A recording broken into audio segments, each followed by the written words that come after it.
Now to a Valentine's Day alert. Last night, we told you about a Kent County woman out some $30,000 after falling for a fake romance online. But it turns out the scammers are not always after just money. 24-Hour News 8's Evan Dean is here now with a twist to the all-too-common con. Evan? Brian and Marley, the setup here is like so many online scams. A vulnerable Kent County woman met a smooth talker who fast-tracked a romance with promises to visit. But instead of getting duped into sending him money, she unknowingly became an accomplice in the scam. In an increasingly online world, it's often impossible to know for sure who's behind the other screen.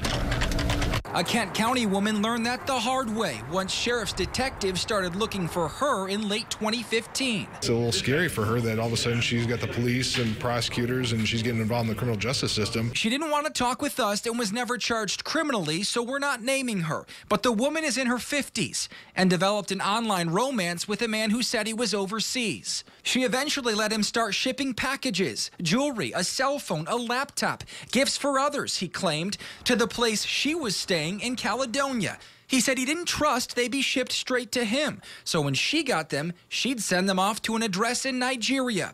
But it turns out they weren't gifts at all. The fraudster would appear to buy things on eBay, convincing the sellers the deal was done by sending emails that looked like eBay and PayPal receipts.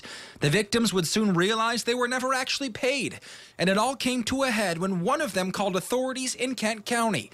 That's what led detectives to the Caledonia address and the unwitting female accomplice. From the outset, you're like, how can somebody be that stupid?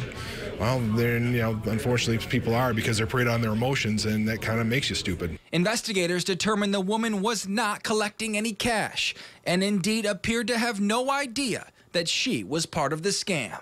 When does the victim, in this case, become responsible? Well, once again, there is no, you still have to have knowledge. We couldn't press charges on her because I think she was just kind of the stooge, if you will, thinking that she was doing him a favor when really he was scamming other people. Now, the sheriff's office tracked the scammer's email to an IP address in Florida and handed the case over to the FBI, but it's not clear if they were ever able to find the con man to press charges. If you think you're the victim of an online romance scam, we have resources that can help on woodtv.com.